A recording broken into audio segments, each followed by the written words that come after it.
Shooting it raw? Yes, shooting it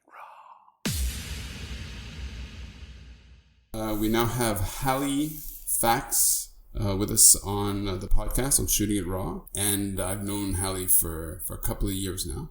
Hello, Hali. Thank you for joining me. No worries. So let's do the moon shot first. So that would have been, I took it on Tuesday night. It was the full moon. It was the pink moon. What you're looking at is the full pink moon sort of up in the right-hand corner on a blue backdrop overlooking Gonzales Bay and Mount Baker. Nice. I'm not sure Mount Baker's in the photo, but the intent was for it to be there. Mm-hmm. And so I took that on, as I said, on Tuesday from a friend's porch, which is like breaking the rules. Oh, right. But I went out and I took a photo. I took a bunch of photos, and that was the one I was left with. Why do you find? Okay, so of all the images you could have sent, why that one? Yeah, well, you asked for images about that sort of portrayed where I was at during this time, and so I've always liked taking pictures of the moon. And the thing about it is that we're all united by it. Any number of other things can be happening in the world. I think when I posted it on Facebook and Instagram too, it says we're all under the same pink moon. Right. And so no matter what changes, and yeah, the sun rises and sets, but the seasons will be different for people depending on where they are. But what never changes is that we all are under the same full moon. Mm-hmm. At the same time. I mean, given, of course, time changes and time zones and all of that kind of stuff, but we all have a full moon at the same time, and the moon all waxes and wanes at the same time. It's not like when I have a full moon, you have a quarter moon. Sure. So we all share that. And so I was just really struck by it when you sort of asked me, where are you at right now? And it's that, it's that singular moon in the sky with nothing else around at that time, and yet all entirely united by it. Right. That's interesting. And that we're all seeing it at the same time.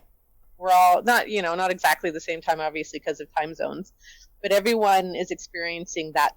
It's the pink moon was this last one. Right. But we're all experiencing it, and we're all under it, and we can all look to the sky and all be connected through it. Right. So when I'm here looking at it, my friend in California is looking at it, can look at it at the same time. Right. And although we're super far apart, we can be entirely connected by like, hey, did you see that moon? Okay. It's gorgeous. Okay.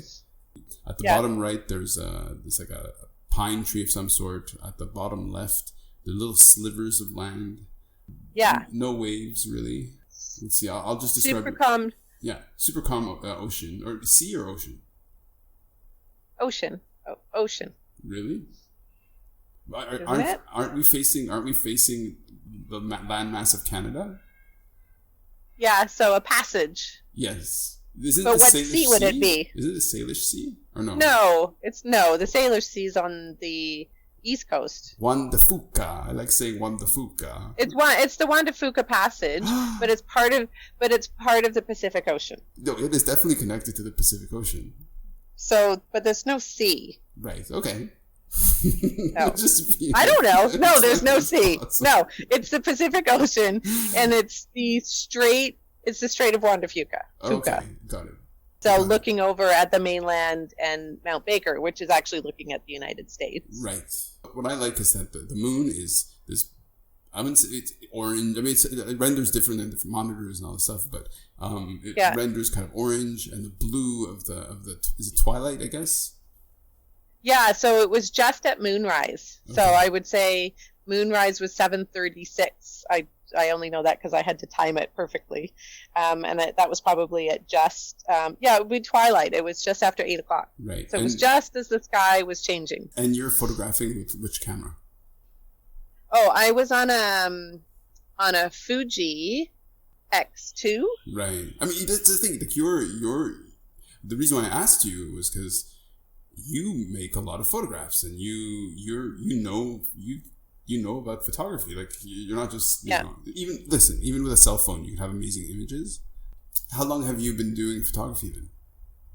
Oh, I got my first camera when I was 16. I think. I got a Canon, what was it, like an F80? Okay. No, that was a Nikon F80. It was a Canon something. Rebel. And I think even before that, I had a Minolta or a Pentax from my mom. Right. And so, and I had taken some photography courses. And then I bought a Canon, which was like my first, that wasn't digital, that was still film. And I moved into a digital camera when I got a Nikon. Yeah. Probably, I got rid of the Canon and thought I won't do that anymore. And then I got a Nikon. But like even when I was 16, I had an old camera, and that's, you put the film in it and you burn through thousands of photos because you couldn't get your f-stop right and you couldn't figure it out, and nothing was digitalized. But I would then be in a darkroom. And so I had my dad had a friend or a woman he had done some work for, and she had a darkroom. And so I spent a ton of time in there, and I did the darkroom for the high school. Cool. When we did our yearbooks. You were a total nerd. Oh, I was such a dork, and yet I had no friends. But I was a total dirk. A jerk and a dork. More wine for table 17, please. I did like yearbook layouts and started then, I think, really figuring out like how to put pictures in a page. And I remember even in grade 9 working on a yearbook, not being able to figure out how people were so stupid. Like, don't leave blank spots in the middle of the page. If you're going to leave a blank, you leave it at the corner. Like, you and I had a very similar, same, like same thing with me as well. The yearbook and the photographs. Yeah. Yeah. I always preferred portraits to scenery, but it's sort of weird to do portraits now. I don't know. Like, I could take selfies, I suppose, or pictures of my kids, but they don't want me to. Well, and then the rest is just too close. So do you feel in terms of since you've been doing photography for a long time, do you feel that right now, because everybody's got this amazing camera on their cell phone and they're able to make photographs everywhere and anywhere, are you more conscious of how you do it, or conscientious about how you do it, or do you feel like it's just... No.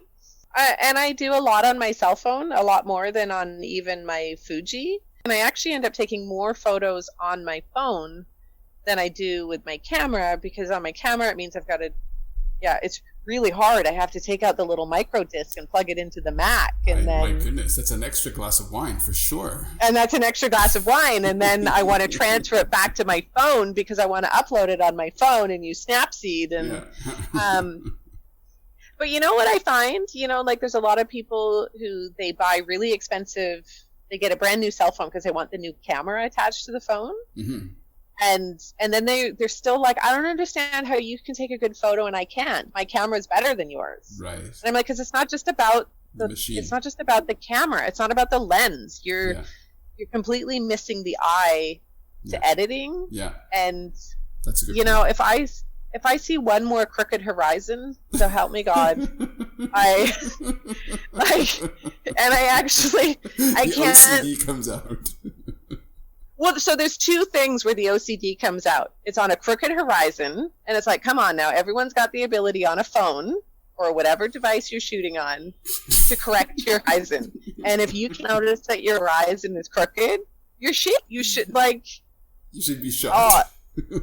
You shouldn't be taking you shouldn't be taking photos and then claiming it's an amazing shot, or then and sharing them, or then wondering, well, I have to go get a new phone because my camera's shitty. And it's like, no, you're shitty. Like that's it. You are as a person. Well, you clearly don't have an eye to understanding. You've never straightened it out. And then the other one that gets, or they haven't learned. But sometimes these are people who you've told multiple times, and then it's like, oh, come on, like, straighten your horizon. The other one is where people always want to, like, when they take a portrait and they put their head right in the middle of the photo. Right. And then their eyes are right in the middle, and there's all this sky. Yeah. But they're chopped off at the, like, belly button. Yeah. And the composition is wrong. And it's like, why did you put them in the middle? Why all that sky? That's really funny. Fix that. That's really funny. And then the horizon is also crooked behind the person. Yeah, and that one just really, I'm done. Can I just say something that now that you've come down pretty hard on the horizon at this point, Sorry. Yeah. Is my horizon crooked? No. No. Who listens to this podcast? Trudeau's listening. No, they're not. This is in Hong Kong, right? Like no one. No, it's internet. It's everywhere. Okay, well, I'm going to say it anyways. Okay, the reason why I asked you... Okay, so I already had a pediatrician. I've already had a nurse. Describe for a second that you actually do know a little bit about... You are quite intimately connected to... Or impacted way more than most people in terms of COVID-19. So how about you describe what is your average week like? So currently? Where do you work and what do you do? And so people understand... Yeah, so currently my job is to manage an orthopedics and rehab unit. So that was a new job that I took on in January, which is the people management. So I don't do bedside nursing anymore, although I have a 20-year background in bedside nursing. I've got about an 8-year background, most recently in leadership in various roles. And so come January, I took on a permanent management position that I'd done before in orthopedics and rehab. And up until all of this happened, the primary focus was shortening the wait list for total hip and knee replacements. Okay. And that's all we did. Right. And not all we did, but, that was the bulk of what we did. And come about, I guess it was about a month ago now. Like, what day are we on? I don't even know. It's Monday, 13th of April. I more meant, like, what day are we on in BC of, like, lockdown or... Right. Like, I can't... But the clock starts back at 0 if a new outbreak begins. Oh, yeah. Well, the clock starts at 0 for me every time I go outside and have to engage with humans and come back in again. And I'm like, well, that starts again. There's my risk point again. But I'm trying to remember. I want to say it was about a month ago. And I don't even remember when it happened. We just sort of we went to work one day and we were doing everything. And like normal, we were doing our total joints and stuff was sort of starting to ramp up. And then the next thing I knew, I think it was about 2 days later, it was like all elective surgeries are off. That's it. We're done. Okay. We do nothing more elective and only emergent. And from there, the hospital just went into like this whirlwind of planning, all amazing work. But there's this sort of 2-week time frame that I've lost. Like I worked 7 days a week, 12 hours a day, all on contingency planning and making decisions and writing new policies, like policies for things we never knew before, and trying to evacuate our hospital. And I remember the first time the managers came together and we were told by my director, it was like, okay, we've done the modeling and we've done the planning. If we follow the trajectory of New York or Italy, I think New York hadn't even happened yet. Yeah. So we were still focused on Italy, right? And it was like, if we follow the trajectory of Italy, we have 9 days. Wow. And we were given this sort of clock that started. And we were told we have 9 days to figure it out. We have to take everything we've learned from Italy and we have to make sure we're not Italy. And what can we do? What have we learned? Right. And from there, we just did this like whirlwind of 2 weeks of emptying our hospital. Like we have tried, I've been nursing 20 years. And for 20 years, we've tried to get under 100%. The ultimate goal of a hospital is to be at 80% capacity. Sure. That's to like run it like a hotel, so that you always have room for new people coming in and people are always leaving, right? And I have lived in a state in the hospital at about 115% for probably about 15 years. Okay, yeah. We're just always we have extra units open. There's always extra units open. There's always 30 patients in the emergency department that are admitted waiting for a bed. We have patients in sunrooms and hallways and back areas, and everyone is getting, as best care we can give, but we're changing staffing models to account that it's like, okay, we're just always going to be at 115%. Wow. We can't get people into long-term care. We can't get community supports. It just is. Families don't want to take people home. And in 10 days, we went from 115% to 65%. Wow. Wow. That's 10 days. Yeah. That's And, nuts. like, it's insanity. Some of it, for sure, is that families stepped up and we're like, okay, well, I guess I'll take my loved one home because I'm not doing anything. Mm-hmm. But we've also had 50% less visits to the emergency department. Mm.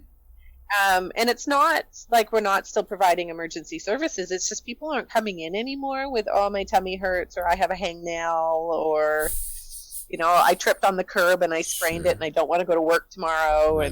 Right. Not that that's all people who visit the emergency department, obviously. But you certainly No, I know. Have well, that's what you what you have to you remember, because it stands out. Like really, you yeah, like really your back hurts and it's been hurting for 3.5 weeks, and you choose a Saturday night. Is it worse than it was yesterday? Oh, could you wait for your GP on Monday? Well, it's really bugging me. Yeah, okay, like this is not an emergency. You know what's really funny to me? You know what's really funny to me? Okay, so my sister was on, and she's a pediatrician, and people think, oh, pediatrician is really good with kids. She's really good with kids, but she's you and she sound very similar in terms of like, oh, come on, really? Oh, you mean we're cynical? It's not cynical. It's more like, I've seen the scale of oh, you better be dying. I mean, my own child walked around with pneumonia for a week because I was like, Pre-COVID-19. Fine. Pre-COVID-19. Yeah, no, we've all been super healthy. There's been no sickness here so far although I've discovered that I have seasonal allergies that I never knew I had before. Right. That's funny. Me too. That happened to me in Savannah. All of a sudden I got allergies. I was like, what? Yeah. Well, and I think I've probably always had them. I just have never been so aware of when I sneeze. Okay. You get a little bit of a drippy nose and a scratchy eye and a bit of a sore throat, and you sneeze and you blow your nose in the morning. You don't think about that. Mm-hmm. That's just like, oh, all right. But now it's like hyper aware.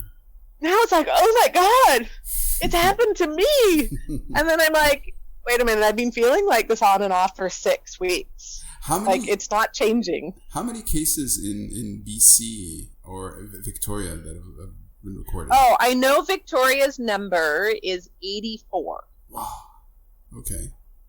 And that's not Victoria. That's Island Health. Okay. So that's actually all of Vancouver Island and the Sunshine Coast. Okay. I think BC is at 1,400 recorded cases. Mm-hmm. And the bulk of them are in Vancouver Coastal and Fraser Health. What happened is it spread in a long-term care facility. So a lot of the long-term care, the care aides who work in the facilities, they work in multiple facilities, and nurses. I don't want to blame care aides. Who knows? Who knows? But there was a spread between the long-term care facilities, and I think 30 of them. 25 or 30 of them were infected in total. Okay. And so the bulk of the infection has actually been a cluster of spread amongst the long-term care facilities. Huh. And the dental conference. Okay. We had a dental conference in Vancouver. Whoa. The first week of March, I think it was.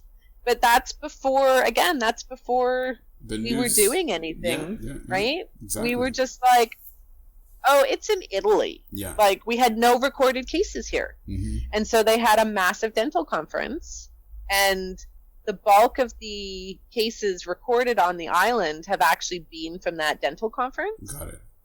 Which would now have resolved. Right. And so Island Health, which is all of Vancouver Island, which I looked up the population the other day, it's 800,000 people on Vancouver Island. Oh, wow. So for Vancouver Island and then the Sunshine Coast, how the Sunshine Coast is included in Island Health, I don't know, because it's not on Vancouver Island. There's 84 currently recorded cases. Okay. So, and that's not 84 active cases. Right. That's 84 total. And I think we have currently in BC about a 65% recovery rate so far. Okay. So of those 1,400, what's 65% of 1,400? But wait. So for people who are listening, when you say 65% recovery rate? That means they're no longer active. That means that 35% are currently active. Okay. The one that I'm always, trying to remind people of is that, of course, case count will go up. You still have spread, case count still goes up. And so we're at 1,400 or 1,450 case count in total for BC. Mm-hmm. But 65% of those have resolved. Right. They're either no longer infected or they've died. Okay. So there's only 35% of those 1,400 right. are actually active right now. Sure. Does that make sense? Yeah, no, it does. No, yeah, to me it does. Yeah, great. If I can rewind a little bit, how has this impacted on your ability? Because during the week, I sort of see how you post and how you talk. And so during the week, how has this impacted on your ability to connect with your children? Oh, well, when it first, we've done a total 180 shift in what the kids do. So they used to do week in, week out between their dad and myself. Right. And then school stopped, right? Spring break was over. No one's gone back to school. Their dad has been fortunate enough that he's on paid leave as a civilian from the military. Wow, okay. So he's home, getting a paycheck and working mostly from home. Okay. And he's like the ultimate survivalist. I've got to hand it to him. Like, for all the faults and all the things we don't get along over, I've been so enjoying the time that he's had at home and sort of how his brain works. So how they're eating a lot of squirrel is what you're saying. Oh yeah, he could totally eat a squirrel. I mean, I've never been more thankful that he actually can fire a weapon and he has one in his home. Okay. Don't tell my children, they're around somewhere, but I'm sure they're going to report back. But Mom says it's okay that you have that weapon in the house. Yeah, and so the first couple weeks, my intent, we thought we were going to explode, right? So this goes back to that sort of 9-day clock that started. Yeah. And that we set the clock and we busted our asses and we emptied the hospital and we were like, okay, 9 days from now, the shit is going to hit the fan. It's going to hit. And we are going to be Italy. Mm-hmm. Because we hadn't really seen successes anywhere else. We'd seen sort of some successes, but that was like over where you are and we didn't really know what you were doing. Sure. And it's like, well, you're such a more militant state. We can't achieve that. China. Okay, yeah. And I guess maybe Hong Kong. I don't know. But Hong Kong isn't China, but yeah, go ahead. I understand your point. Well, no, I know Hong Kong's not China, but I'm just speaking from us here. Sure. We go over there.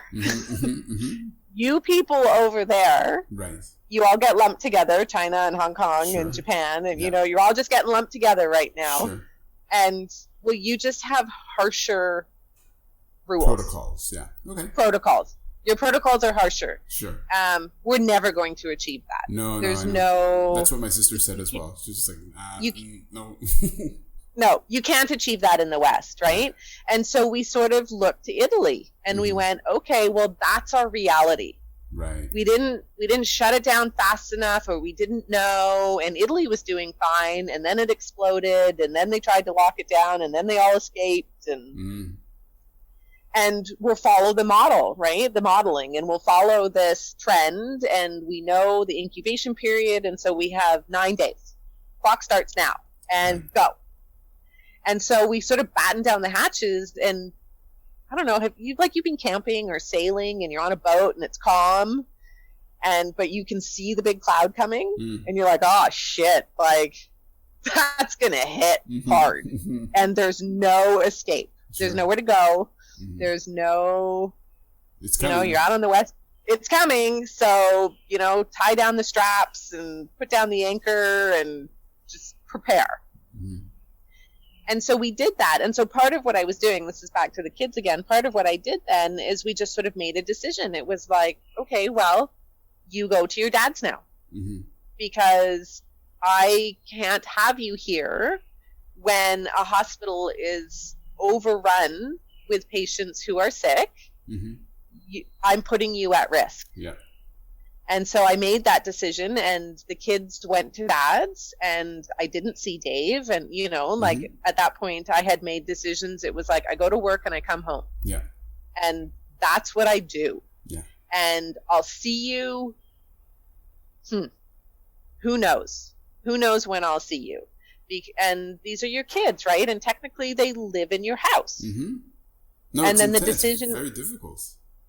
Yeah, and then the decision is you're going to your dad's, and I don't know when you're returning, and I don't know when I'll see you again. And I even remember a conversation because Kim has continued to walk Juniper for me, and there's a whole routine behind that where we bleach the crate and bleach the door, bleach the doorknobs, and bleach the leashes, and she uses her own, and the collar's on before she's in the crate. Like there's all these steps. And I remember at one point even being, okay, well the point's going to come, Kim, where you can't walk my dog either. Where the risk will be too great and the exposure's too high, the dog has to go as well. So, and and it was like everyone's got to go. The house has got to be evacuated. I will just bleach and live alone and live with nothing, and I'll suffer through it. I'll figure it out, and I'll guess I'll Skype people or Zoom people or do whatever. And then it didn't happen. Right.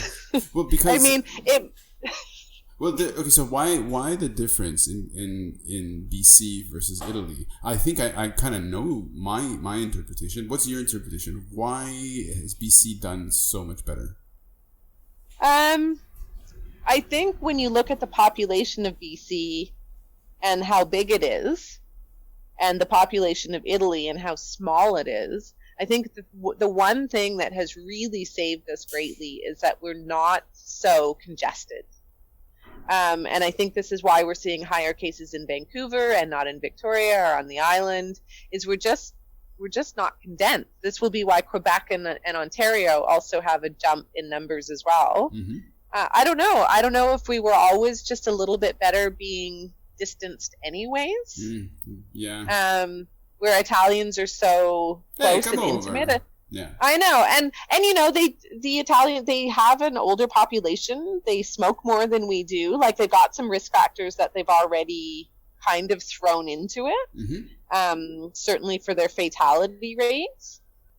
I don't know. And I don't know if we just lucked out and jumped on the bandwagon early enough. Some will say we were late.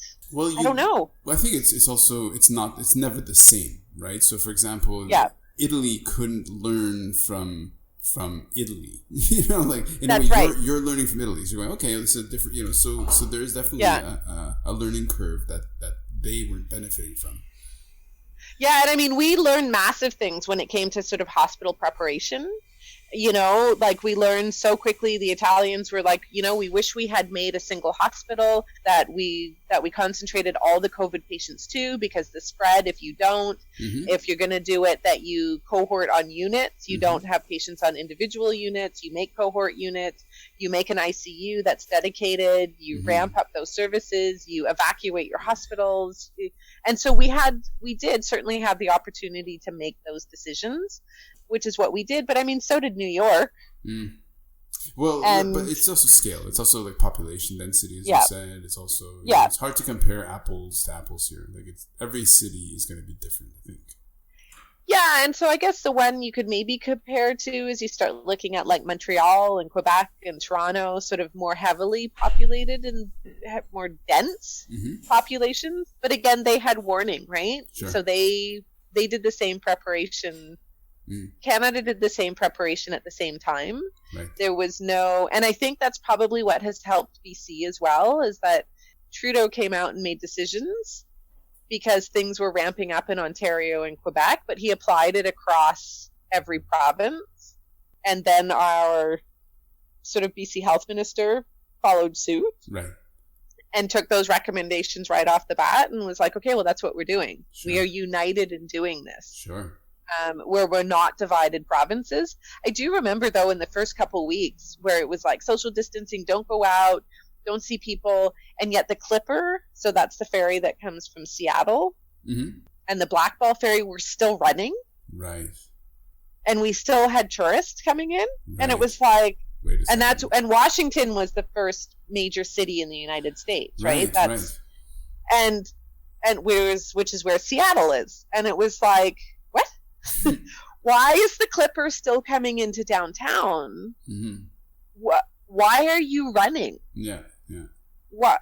Well, How is this? Different people. I think it's very complex, and because of the complexity, different people are reacting at different times. So it's weird. Well, not weird. I guess it's to be expected that people who are doing their jobs day to day, like this is just their job, they're gonna that's what they know. So they go until somebody says you have to do something differently. It's business as usual, and for them, they're like, I guess we're still doing Seattle, Vancouver.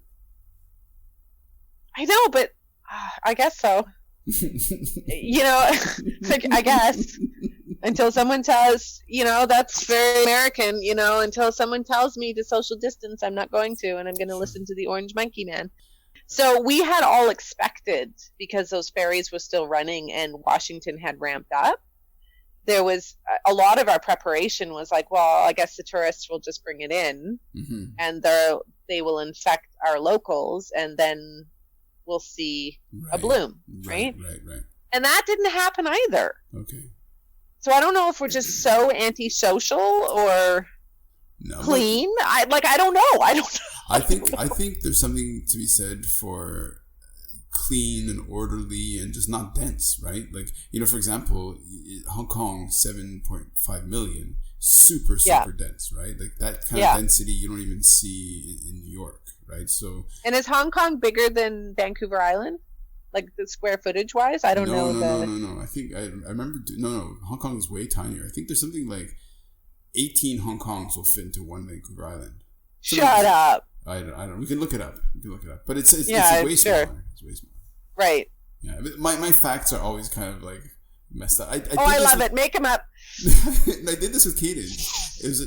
Was it something like 4,300 Hong Kongs would fit into Canada, and for people who don't know Vancouver Island, first of all, I love Vancouver Island. It was such a beautiful place. But it's huge. It's as big as Taiwan. It's as big as Israel. It's big. It's humongous. Yeah, and there's only 800,000 people. Yeah. Which is nothing. Yeah. Yeah, where I think there's probably, what's the population of Canada? Like, I think there's more people in Hong Kong than Canada. No. I think Canada. Canada has a population of 2,600. No. You just think about that for a little while. Let's move it along to the next photo. Okay, so let's look at listen, we'll come back. We'll definitely come back to it. Oh, sure. What was the next photo I sent you? I think it was dog butts. Oh yeah. Well, so it was just for some humor. Sure. So that's actually the last hike I did with Kim. Okay. Where we were starting the social distancing, but we were like, okay, we'll go for a hike, keep our community small. There wasn't these super strict lockdowns. It was like, just keep your 6 feet. And so we took all the dogs out, and I took the kids out, and we hiked up the backside of Mount Work and took the dogs out. And I can't even remember that dog's name, but all it did was stick its head in the ground and its ass in the air. And I didn't even remember taking it. So there again it was on my Fuji camera, because I took it out with me that day. I wanted to get the birds and some panoramics and stuff, which I did do. And when you asked me for photos, I was like, okay, I'll see if I can find anything on there. And I popped it on there, and I'm like, there it is. There is my own dog looking like, what the fuck is this? It's funny, and it's like, okay, so hold on, let me just describe what I see. Okay, so there are two dogs in order to understand the elevation, just the small corner at the top right, there's you can see off it like a sort of fuzzy off in the distance, some pines that are kind of blurred, so you're at some elevation, and you're on a rock, a bit of an exposed rock face. A bluff for people who don't know what that is. A bluff, thanks. A bluff. One dog's got its head in the ground, and then your dog is just holding a stick. It's look like, dude, I just want to play. What the fuck is this dog doing? So, and that's sort of how that day went. What does it mean, is what I'm saying. So I think it so sums up my general, head in the ground, it reminds me of an ostrich. Like if I put my head in, and I don't even know if that's real about ostriches. So here's another like fun fact that I don't know if it's true or not, that they bury their heads in the sand because it's like, if I can't see you, you can't see me. Right. And so they hide putting their head in the ground. And so there's the idea of like just burying one's head and sticking their ass in the air and like, I'm not seeing any of this, so it's not happening. Right? Like if I just bury my head, it's not real. Sort of, but then you can take the other side of the other dog, which is like, what the fuck is wrong with these people? Like, you can't bury your head and pretend it's not happening. Right. And so I think my brain in that is doing both. It's buried in the sand, like, it's not happening. Yeah. With the other side of me going, what the fuck is wrong with you people? This is so happening. So to become a total nerd, if we look at the rule of thirds as far as your image is concerned, right? If you know the classic rule of thirds. Oh, did I apply it? Yeah. Well, no, if you do in terms of composition, you've basically the key points are dog butts. Right? There's one, the small dog is in one corner of the grid, and then roughly your dog's butt is in the, so it's kind of like, so the eye is really, I don't know if it's just me, if I'm just really fixated on dog butts, but that's what your photo tells me. And it's like, in a way, it's kind of like, this is our life now. Our life now dog butts. Yeah. Well, it's not dog butts, but it's dog butts. But it's the, with COVID-19, with life being upended. Well, I'm so glad, can I just say, that I managed the composition and the rule of thirds and that it was seen. And like I did it with the other photo too. If you look at where the moon is located, I got it there too. Absolutely. So, really. Okay, so just to give some context, when I moved to Victoria, because I was in Montreal and I decided, okay, I don't want to be in Montreal. So I just moved to Victoria, see if I can move back. And for my family to move back from Hong Kong to Canada. And I picked Victoria, I'd never been there. I figured, well, I'll see what life is like there. I met Kim, is it Hogan's or Logan's on a sort of a Monday or Tuesday night? Logan's. Yeah, Logan's. When they were playing Nirvana. Is that where you met at Logan's? Yeah, we met at Logan's, yeah. Yeah, but can we talk about when I met you? Do you remember? Yes. You don't. Dressing up as some kind of... Do you remember? Yeah, dressing up like for that, watching a movie at your house. It was Spinal Tap. Yeah, we were doing Spinal Tap. But do you remember what you wore? I was dressed like a pimp. Yeah, but you put on this blonde wig. As I do. As you do, but nobody knew you. And so nobody knew that it was a blonde wig. We were just all like, well, that guy's got some, because it's real hair. I have the wig, actually. Oh, okay.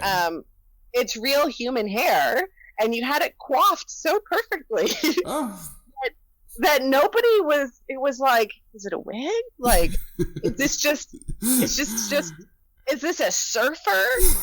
And you sort of applied your general sense of humor that you do, which is like, that's my nationality. I'm not going to tell you.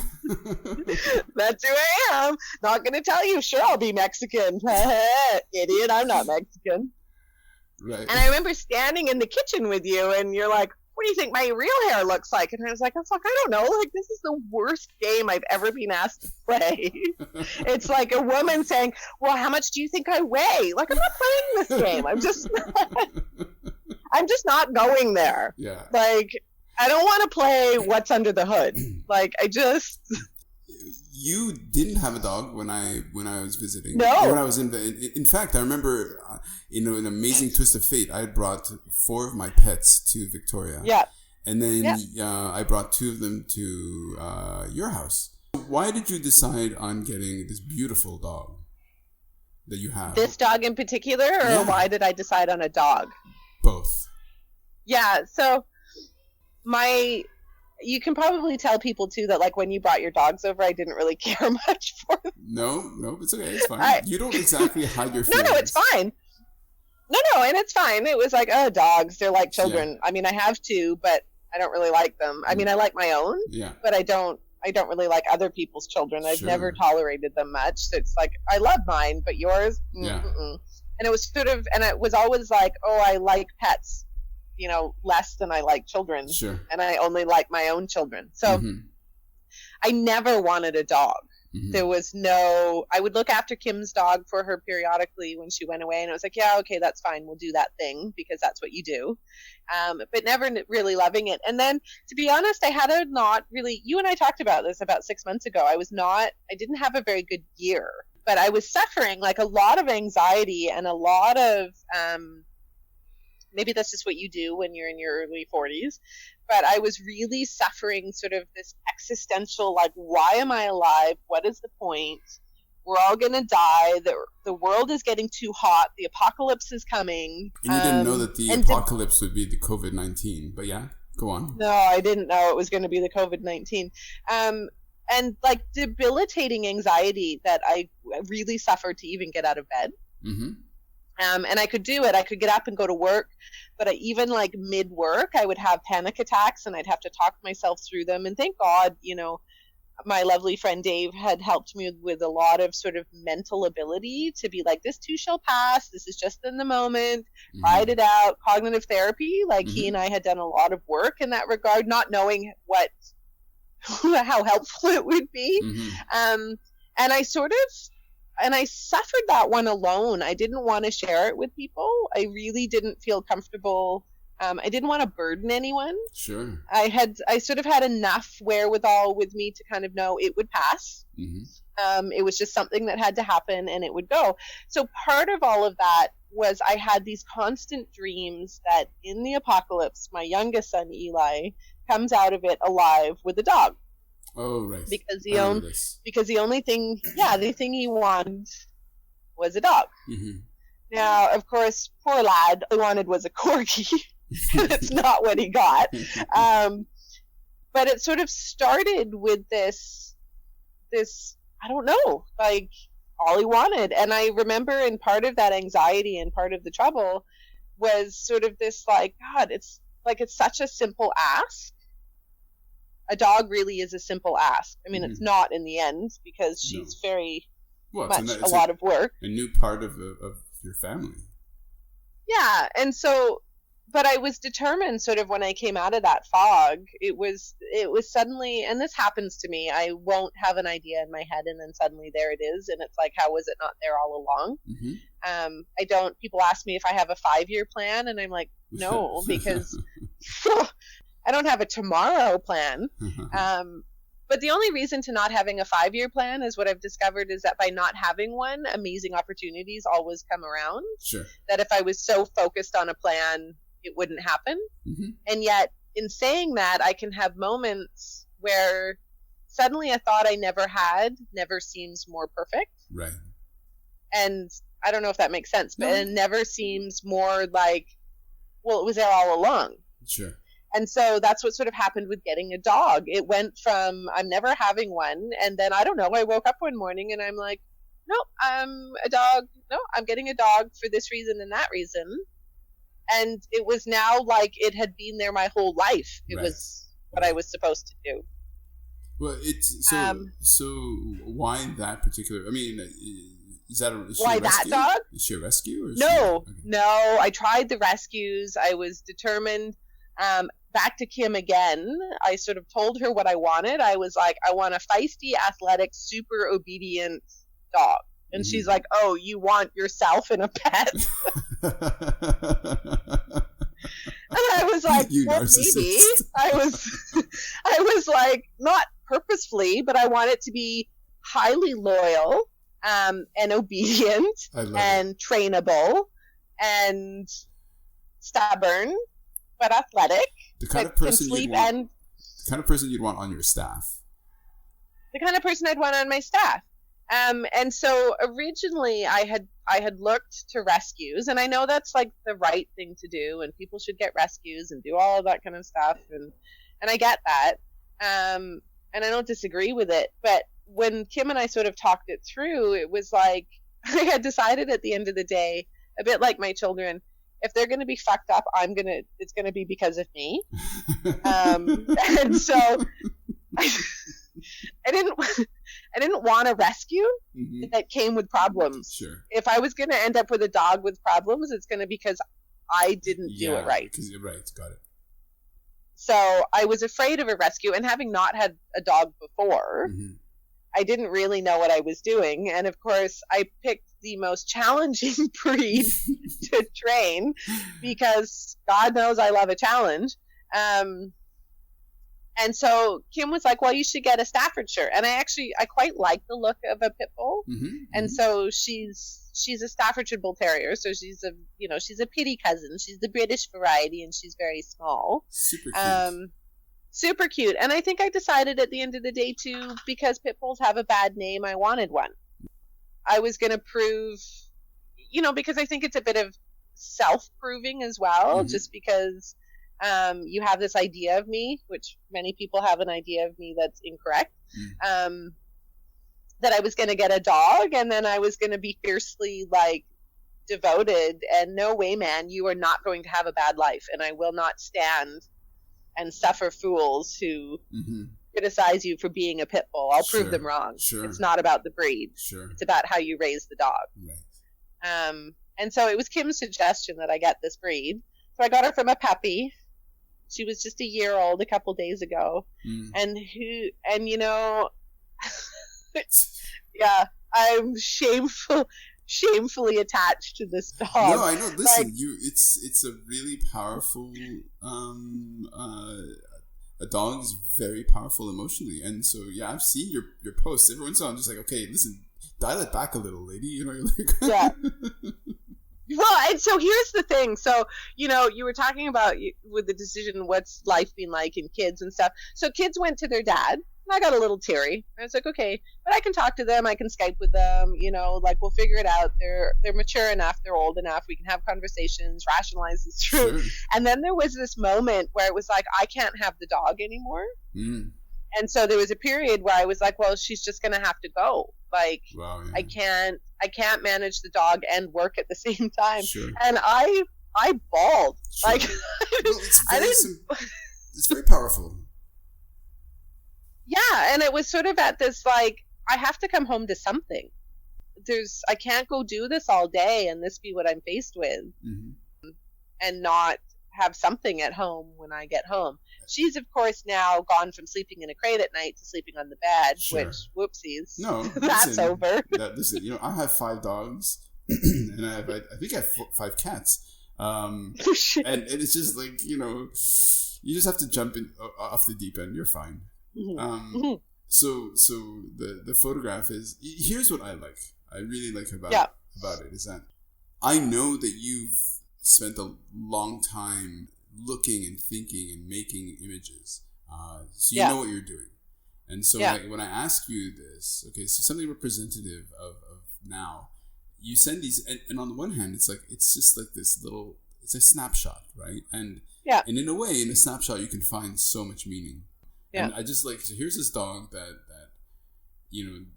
is clearly connected to you. So there's definitely that connection. And I really hope that somebody who listens to this podcast, they go, oh, let's look at this picture anyways. And they look at it, they go it's just, what? Yeah, it's just it's so whimsical and sort of it's kind of funny when you just look at it for what it is. I love it. Yeah, it's dog. Well, one's got its head in the ground and its ass in the air. That's a little French bulldog. I don't even know what kind of dog it is.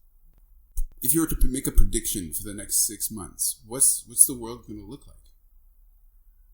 Whose world? Because I think it's going to look different depending on where you live.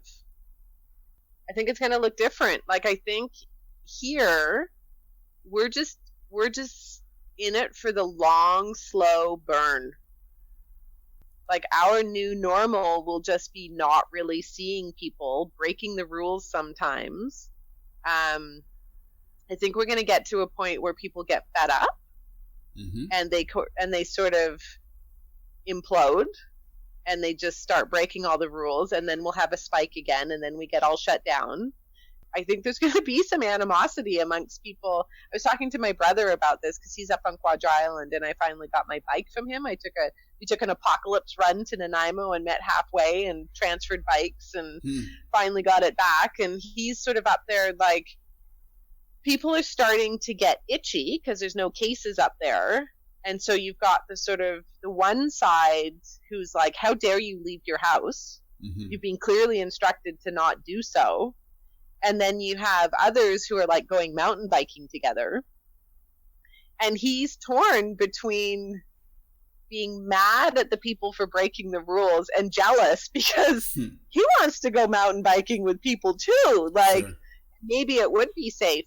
And so, 6 months from now, I don't know. Like, I think that's the one thing. I get asked this question all the time at work, and I deal with a lot of nurses who are crying and afraid, and I do my best to like, they're there, it's okay. And then I go in the corner, suck my thumb, and rock myself and cry because I'm just as scared and confused as they are. And, you hear people starting to get kind of mad at Trudeau or mad at Bonnie Henry and like, well, when's this going to be over? It's like, and I've had employees too, like, when's this over? Right. And it's like, I don't know. Sure. Like, but this is a pandemic. Right. I don't know when it's over. Okay, so having been in a natural disaster like the tsunami. Yeah, right. At first you're just because your brain at first you're just like you're confused. You don't understand. You're trying to make sense of it, and this is still very early on, right? In terms of what's happening. So of course everybody's going to come to you wanting some kind of answer. Are you taking off your pants? Is that why you put the camera onto the ceiling? That's totally why I did that. Yeah, I was actually going to text Eli and tell him to make whipping cream so I could eat pie. I'm still here. I just want him to make whipping cream so I can eat apple pie at the same, because we had our Easter dinner tonight. That's awesome. So through the podcast, what I'm doing is I'm reaching out to different people to hopefully share a little bit of the experience. So for people who've never been to Victoria, I mean, I think it's one of the most beautiful parts of Canada. It's just so beautiful. It is. And you said when I left, you said you'll be back, and we're still aiming on moving back to Canada. And it's sort of like, I guess, your photo of the moon. It sounds really flaky and kind of like, oh man, the moon connects us all. But in a way, I know. And I'm so not a hippie West Coast kid, but it's true. But it's true. I know it is true. So in a way, it's quite it's endearing, and we'll do it again. You just keep making good photographs, and the problem is I can no longer bust you, or maybe I can with a crooked horizon. Oh man, if you find a crooked horizon or where I don't apply the rule of thirds, game on, bring it. I'm full on prepared to be lambasted for being the judgmental bitch that I am, and then being so hypocritical at the same time. I think that is a perfect note to end this podcast on. Oh, are you sure it's not on Speaking Moistly? Come on. You're not speaking moistly, don't worry. Please tell me that Speaking Moistly has made it to Hong Kong. You have to find the original, from CBC or whatever, the proper one, and especially pay attention to the sign language interpreters who are like, how the fuck do I speak moistly? Like, okay, I do.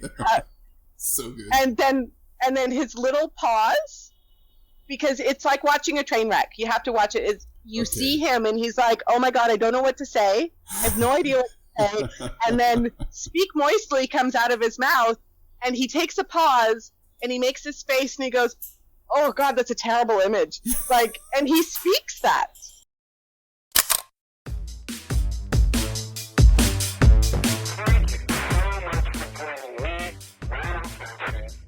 This episode of Hali Faqs.